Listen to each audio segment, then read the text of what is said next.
Shalom, selamat malam Bapak Ibu yang saya kasih dalam Yesus Kristus. Dalam malam hari ini kita akan membahas renungan firman Tuhan tentang kekudusan Tuhan. Sebelumnya kita satu dalam doa. Bapa kami yang surga, Bapa di dalam nama Tuhan Yesus Kristus, Roh Kudus, kami bersyukur Kau selalu menyertai hidup kami, Kau juga menolong hidup kami, memimpin hidup kami dengan kuasa Roh Kudus, sehingga kami hidup dalam kenalan Tuhan, dalam perlindungan dari Tuhan Yesus. Terima kasih Tuhan, Kau juga menghaluskan roh jahat, roh kematian, roh dunia mati, roh santet guna-guna, roh jinak cabul, kuasa iblis, kuasa gelap dipatahkan, kuasa yang rumah Tuhan. Pimpin kami Tuhan dalam renungan firman Tuhan malam hari ini, urapi Roh Kudus hamba-Mu, haleluya, amin. Jadi kita akan bahas tentang kekudusan Tuhan ya. Baca di dalam Yesaya 6 ayat 3. Dan mereka berseru seorang kepada seorang, katanya, Kudus, kudus, kuduslah Tuhan semesta alam, seluruh bumi penuh kemuliaan-Nya. Saya ulangi, dan mereka berseru seorang kepada seorang, katanya, Kudus, kudus, kuduslah Tuhan semesta alam, seluruh bumi penuh kemuliaan-Nya. Jadi kita harus mengapresiasi pernyataan ini ya. Kita harus mengerti tentang konstruksi tata bahasa Yahudi. Dalam bahasa Ibrani, superlatif itu artinya tingkat perbandingan teratas. Ketika sebuah kata ingin ditekankan, maka itu akan diulangi 2 kali. Ya, seperti shalom, shalom itu artinya damai, damai.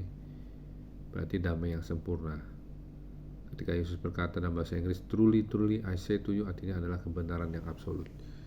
Jadi kalau kita lihat tadi bacaan Yesaya 6 ayat 3, dan mereka berseru seorang kepada seorang, katanya, Kudus, kudus, kuduslah Tuhan semesta alam, seluruh bumi penuh kemuliaan-Nya. Ini artinya benar-benar kekudusan yang absolut, yang benar-benar ditekankan kepada kekudusan untuk mendeskripsikan kekudusan Allah.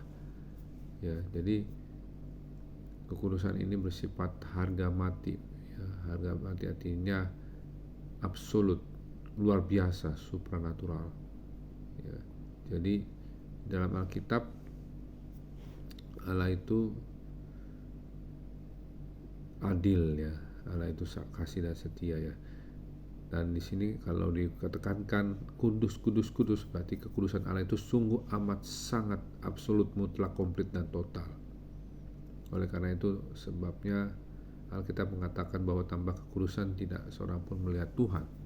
Ibrani 12 ayat 14. Berusahalah hidup damai dengan semua orang dan kejarlah kekudusan, sebab tanpa kekudusan tidak seorang pun akan melihat Tuhan. Jadi Allah yang Maha Kudus ini tidak bisa bersatu dengan sedikit pun dengan dosa yang najis. Ya. Mengapa Alkitab menekankan kekudusan Allah? Ya, karena kekudusan adalah atribut keilahian Tuhan yang terutama.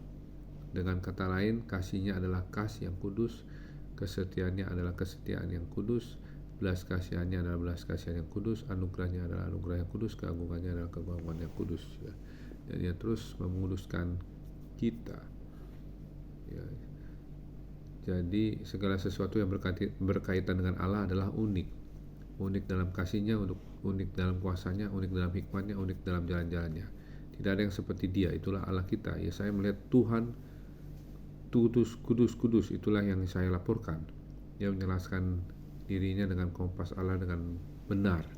Dalam situasi krisis nasional, karena Raja Usia yang berkuasa di Yehuda baru saja meninggal, dia melihat Tuhan. Di tengah ketidakpastian, aku melihat Tuhan. Itulah yang dikatakan Yesaya.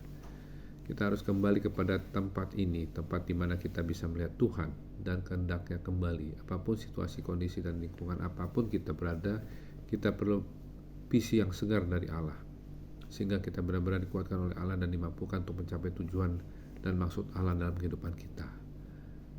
Amin. Kekudusan adalah harga mati. Jika kita mau masuk ke dalam kerajaan surga karena Allah kita yang Maha Kudus, kekudusan itu absolut, mutlak, komplit, dan total. Kejarlah kekudusan dengan mengandalkan kasih karunia-Nya yang akan memampukan kita untuk hidup benar dan kudus bagi Tuhan. Jadi kita hidup bagi Tuhan, kita hidup benar bagi Tuhan, kita hidup kudus bagi Tuhan. Jadi benar-benar konsentrasi kita hidup benar, hidup kudus, semua kita persembahkan hidup kita bagi Tuhan. Amin. Mari kita satu dalam doa. Bapa surga, terima kasih Tuhan, Kau sungguh baik kami mau hidup kudus bagimu Tuhan, hidup benar bagimu Tuhan. Kekudusan adalah harga mati, artinya kami mau terus memfokuskan hidup kami untuk hidup kudus bagimu Tuhan, dan kekudusan menjadi bagian hidup kami. Kami menyembahmu dengan kudus, kudus, kuduslah Engkau Tuhan. Dengan kudus itu Tuhan, Engkau layak ditinggikan, dimuliakan, dipuji, disembah, diagungkan. Terima kasih Tuhan, kami mau hidup kudus, sebab firman-Mu berkata, kuduslah kamu sebab aku kudus, kata Engkau Tuhan. Maka kami mau hidup kudus, mau kudus Tuhan, dalam nama Tuhan Yesus Kristus. Kami berdoa Tuhan, dengan kami Tuhan tidur nyenyak pada malam hari ini. Kami mohon Allah Kudus menguasai alam sadar bawah sadar kami dalam hidup kami. Kami tak roh kematian dini, henti nafas, henti jantung, roh mimpi buruk, roh santet, guna-guna, kuasa iblis, hancur kuasanya dengan belas Tuhan. Kami mau dikaruniakan umur panjang, diberkati umur panjang. Kami telah mati muda, kematian dini dipatang kuasa belas Tuhan. Terima kasih Tuhan, di dalam nama Bapa dan urusan Tuhan Yesus kami berdoa. Haleluya, amin. Terima kasih Tuhan Yesus berkati. Salam.